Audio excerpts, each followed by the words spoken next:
clear tu le ngai thatu zong zong te chi bai le vek ule hei tun tuma chuanin phaileng electric venga kanom meka heta hianin mi pui ngai dan kan han la le anga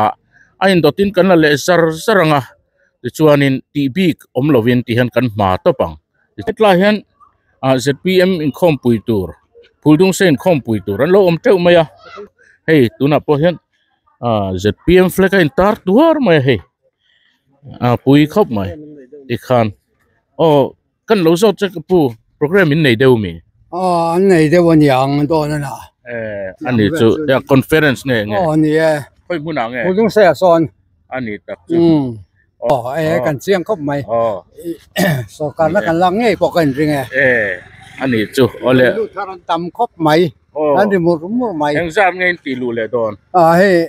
za le ti vel chu tun ha ron lu le don ni puldung se amo ai vel chu ai hian teng vel chu ni tun bo ruak ria chuan ole ni kan lo me kha ni china ka zonang khan candidate tu te khachu in trevek to nga khata khanin hemi bial han khai chuak thei tur tun nai ma ya le na kin zela khai chuak thei tura ingai khamin khil theim le hey MLF le congress sian tam tak min kai foi to elai dam pa bia thi kan la re thei em ma ya min khai chuak zo lo chu ni ta bera luna po pu thang te lo ding po hi sela MLF fan du ta tang chuan angai na om lawa hun kal to zong zong a sarkar ma sa ten an ti the to chu kan tha to tu na hian ZPM hi an chin sarkar kan tia kan an china e tu nan man la mup mupa mun thang sa kun thok tu te po min manga ya e helai bial nga phei ro bar lama hian ma min la puina sa ma so na ro pui tak kan nei do ni ka sia tu tra kum so ma phei chuan helai bial he chu ro bar tang in ma ka son dia wang sai lawa idu tinami ku sai lawa hi pathian in arwat ven in ka sia a kong hong in ka sia ku sai lawa hi sa ta ka tin ngai po ka ring ole chunga kan lo me ole ka lo me kapu kan lo ti boi lo kam cha chu hey tun tum dam pabial by election chung chang ha kan pom du chemo ti chuan heta hianin kan hemi bial khai chuak tur hian tu na le nakin zela ta na thaturi ti kha minan khil ta che candidate jinga kha thang te ani malom doctor thang te ani mo tla hen ZPM flag in tar tur mai se chu ini ve tur ka lo nga ani la hei pulung se ya block conference nei do na ani le mi kan lom lut treu don an te ngai da lom lut treu lo wang abo rok sianu mai ne khang te chu lo me tu nge cha a in triat ber rillion de ber in triat sai lawan ya ole kan lo me zona chete ka lo zot le lok che hei hemi bial khai chuak tur hian tu na le na kin zela malam hun te han thir hian tu nge han khai chuak thei deu tura candidate jinga heningai neutral kan dia kai ni thalai lampang hi kan tama neutral po hi mo diang zong anga chuanin han du ang chi chu atu pami mal chong kan nei thawaruk chuanin maro chu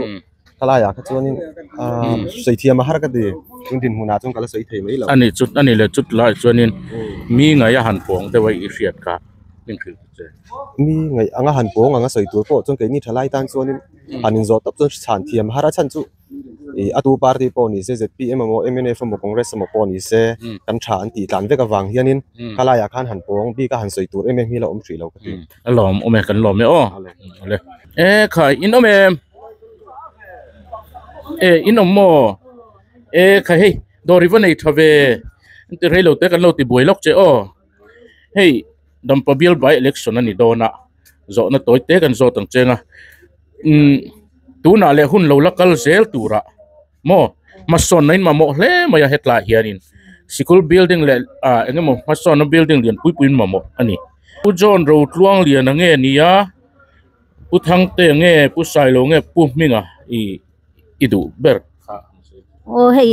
chu tianga min ti changlun sak thei tu ber tura ka ngai chu pu thang te hi ni mai pu thang te mi fing le thil ti thei tak ani hmel mo puthang te atlet kan ring ber ole kan lo me o hei mi pui ngai dang kan la mo o ka pu tun chum sarkar na thok mo ole ani chuan nang tun chum by election ai tunge ting turai rin candidate ka chin chiang to sai lawa kan riang e asan chu ani hi hai kan khopa te ni angin mo ba wo ko hi atha in ka ya helama chuan mo ole alom ome o kan lo me hei hemi bial candidate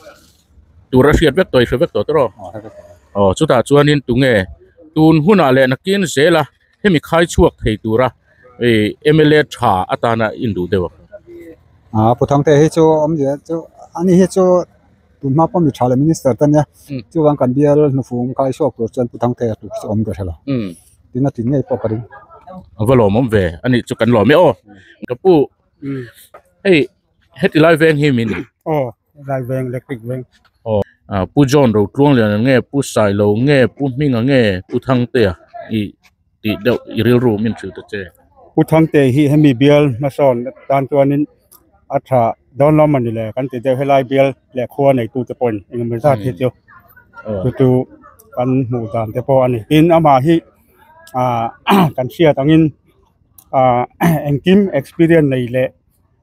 kabin ne ta po ku meng mo chat lo thu to ten nia tu wang chuan bial ma son na tu ra tan chuan puthang te hi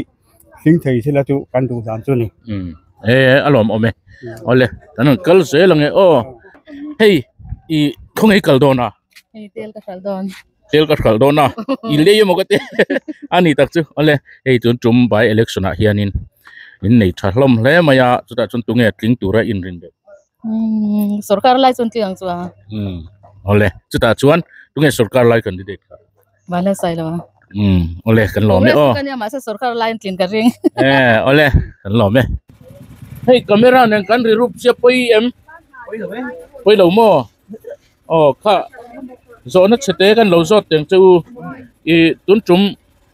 by election a hian tunge tling tu rain rin deu sai lo mo sai lo ani thing ei pokang ani le nang en pa ang ka mai lo sai lo nge puthang te nge do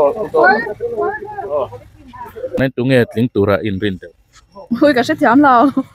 thiam chia lâu mò anh ấy chơi em mà bầu ruột cái lồng lem lâu mò có sẽ lâu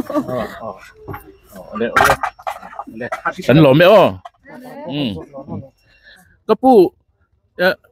iman mau việc ole mình khét thiam lóc la hay public opinion poll kan la hemi bial a candidate tu hey achiang to chuta chon tunge thai ti dek ber hey puthang te hi experience te polo nei rei na rei to ma ami pui han atlang pui thu chanin kan phak tlang chong ka sia kan lom tlang ka sia kan du tlang ka sia atin pari nom ber ani chu ole kan lo me o ole kalo be theng cheng em hey dampa bial by election alo ni don ta candidate khai chiang vek to thau tanga chuta chuan tunge thain ti deu ber ne hei tha pui hen pama by election pan hian candidate ta kan khua te no ni boka ma se by election khua bi tak po hen vote tur bi khi kan thelawa tu na ri hi chon hei doctor alal thang liana himene candidate hi ari berin kan sia by election khua chon tu na kanan kalkol na ko hialeng voter hi kan chianga unit tina hian hialeng khuwa hian BJP hi thruang thum vel anama ma se an that jak rol khanin hei pathuma anin tar meka ma se wanal sai lo ti po thato ma se kole ti te se che ti moi lem lo to wanan thave ka ma se doctor thangpe hi hialeng kho da ani le tling tura ingai ber ka tunga doctor alal thang rian MNF candidate ling tura kan ngai ani ole kan lo me o ole hey dampa bial by election kan nei dona candidate tur chu in chiang vek to in veng atangin in khuwa tangin mi pahni nya mundang atangin an ni boka chuta chuanin tunge hemi bial han khai chuak thei tura I du ber khamin khrit che cái thứ bên sẽ thiam nào anh nhìn trăng trăng xem thật lắm xem mà cái mà ni sim sim thì cũng rest kan ya anh ile kling tura ingai ber kha iril ru tak tak tura hian ku thang te hi nge anang o ka ti mama nge sai la wale ku thang te hi nin buk dia win ka ring kan lo me khai hetla hianin khom pui tur niang in khom pui don am hei zo na chete camera ne gan ukal ruk me poyem poilo mo kha in do tin tila kapu headline by election tura hian hei thadeu main candidate tain a riat vek ta chuta chon tunge tling turai rin pu sai lo hi le ZPM candidate ti try ole kan lo me chuan ani nang ve pu sai le wat tling ti ka puang ngam confirm mo confirm ani ka pu tunge tling ai rin ruling hian tin ai nom by election a chuan an tling du khop mai ani chu I confirm tak tak mo confirm mai tiang ole lo me nia tunge by election a tlin irin mà đi qua thế chú chính tù ra cái thằng ngay về bây giờ chính nghề xe cán đủ bốc cán đây xây bốc ole kan lo me kapu không ai kan lo ti ding lok che im han ho viawem hey dampa bial by election ai candidate chiang vek to ta in vek anga chuta chon tunge tling tu rai rin sai lo ani mai don lo ole alo mo me etlang kan lo lut lok the ngem ole khai kapi hi kan zot lok tiang tun chum by election a hian I candidate tur chiang vek to in vek to chuta chon tunge tha in rin de tuna anh han su khek dana hi chuanin puthang te hi atling thai mai anga ti kan ngai dan ani tlang puyang hela ya chuan hei mun te ni an sai khom de ko hian mo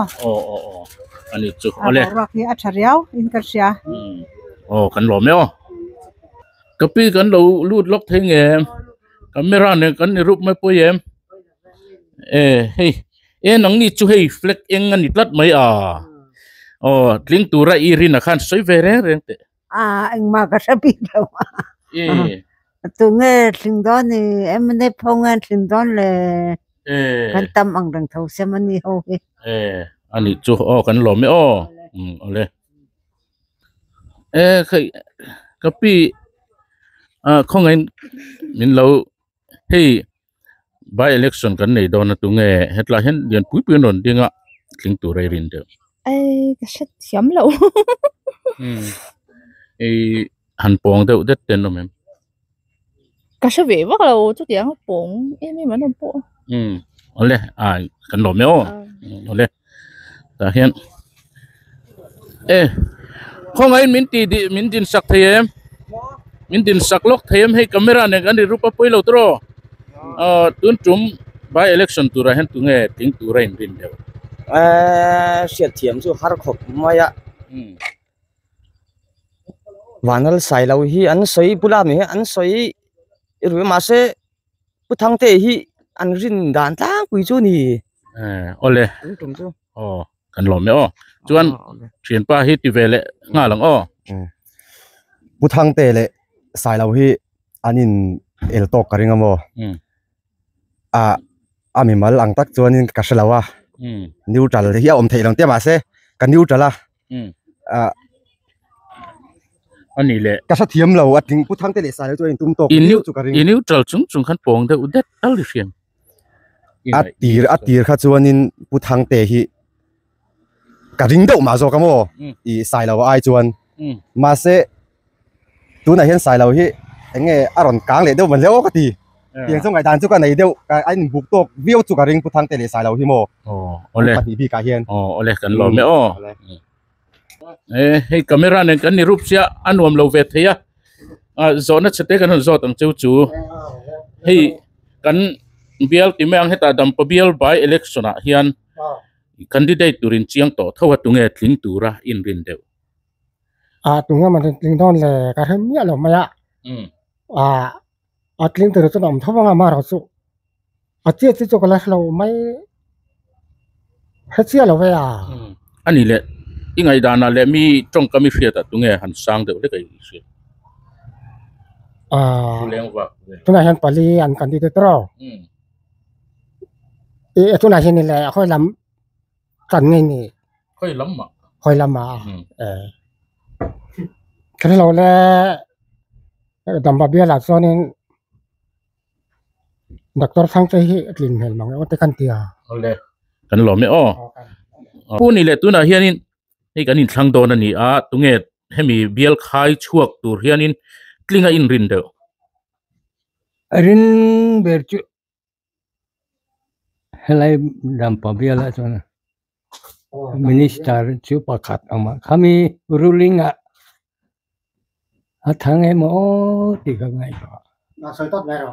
soidot ro tunge aming mer pon sai pu thang te nge pu jo na nge pu sai lo nge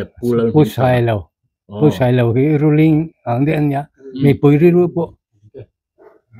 ama sarkar ania hei thang em o ti ka ngai to ani kan lo me mi pui ngai dan kan la mo tun trum by election tura hen candidate in traffic to thawa tunge ting turai rin siết thì mà har khop mai chặt tiêm nắm bằng sổ lai hết chú chính mấy lồng ngô thì chú ngày đàn đâu chú nè ole kan lo me le kapia ni le tun trum by election a hian mi thatak tak pali an ron dinga chuta chuan tunge I hemi bial han khai chuak tur hian in rin deuh tling turai rin thang te hi ka ring deuh ber ani mo I ring tak tak I confirm ole nie kan lo me ole kam chung khan tunge mo hetlai bial by election en tlingai rin oi ka thiam lo ka thiam lo iril ruwa tunge oi cái này giúp pula mà cái gì vậy tunge pula mà chú wow rồi oi cái đó chỉ pula ini ada lagi nih pula mà hay BJP nào hi BJP MLA candidate hi ole akhiate kan lom an chu ling tura iringa kan rin em pun no ama hi kan du sim ama ani le tunge tlingai rin de ka shi thiam cha lo pi kan lo leng lo khai boy se kanon ti boy lok che hei tun trum by election tura hianin candidate in nei shol thale me tunge tling tura in rin de sarkar la hi le sai la wa ting don ole kan lo me ole voina loin khal cheu ro hei tun trum by election a hianin candidate chi chiang vek to thowanga tunge tling tura in rin de bial prom chuan sai thiam ba har ve kan veng be ka hi chuan the PM hi an cham riawa MNF in som pathum vel an ni an tia aina phe the PM an tam dai mai lai veng be ka chuan ba bo rom sam so chu the thiam lo ruling na na chu ning tu ra kan ngai dek to ani chu ole kan lo me kan lo me ole kapi không ai kan lo kom mang che chu kan lo kom lok che tu nge he ta motor tlat tu nge tun trum by election a hian tling turai rin the PM le the PM ta kring ole kan lo me hey public opinion poll kan han la chuta chuanin hetlai bial by election a hian tunge tling turai rin de ngoi te cái này sa khorong bol tu kan ni helam pang hi kan ngai tu ngai bia lo wa kan sem bia lo mai apong de udet po hetet lang thang bela kan ngai tu lo ole kan lo me ole le hei hetlai hen ka pu lo leng lo maya hei tun chum by election dam pa bial by election a hian tunge tling tura in rin de tling tur ber hi chu sei mai thilo wa ma sa kan bial mai tu hi chu kan than thiam chu ngai ka ti ani tu chuta chuan tunge in rin ber bial mai tu ti a chuan I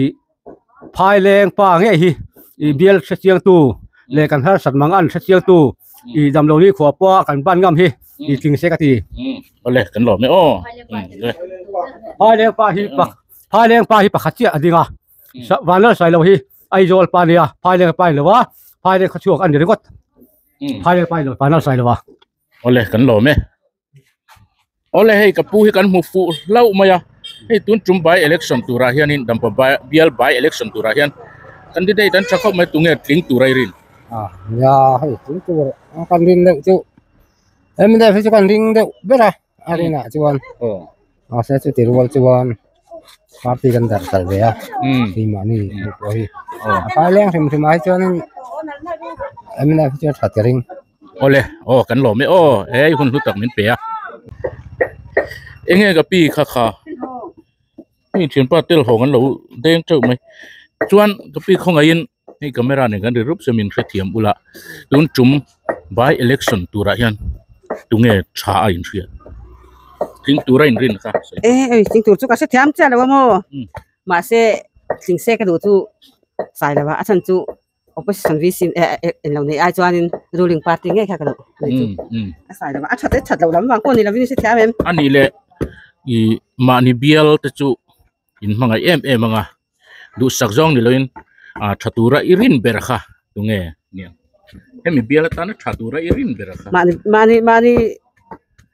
ve khachunga mi nge elai tang tunga mi nge te chun thang chu ole kan lom ni hei tongwal fel tak mai an hathok tur kan muhlau maya tun chum dam pa bial by election tura hian tunge tling tura in rin de puthang te hi atin garin de ber hema don enge tling turai du sam dam pa bial hian kam moin ka se ni ole an lo me maya enge voi nei tho don voi na thok tur po lo he chu na chu mai tur nia ani tak chu ti chuan hei dam pa bial by election kan nei do na ta hian tunge tling turai rin nim sil ka cha king na tur po ka se to lo ke ba ka ring bok lo nia chu na thing chu ti chuan a candidate kha pu thang te pu jona pu sai lo le pu minga ni ta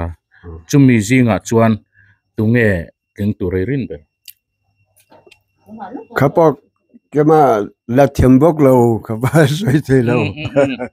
ani tak chu ole kan lo me kapu khoi kal don hei din thar lama te len sak kan tum dewa ani tak chu hei dam pa bial by election kan nei don ta he ta hian an rol hlom hle maya tunge tling tura in rin de puthang te hi kan ring deu vekin ka sia ani tak chu apong alian viau ti na no alian viau ani elai chuan ani tak chu ole en pon second lo me thai pu khong e fe do na mi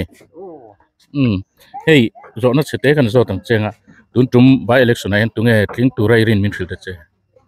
lo le rin thiam ba har ve ro le lai chen ting mai do ma ro le lai mo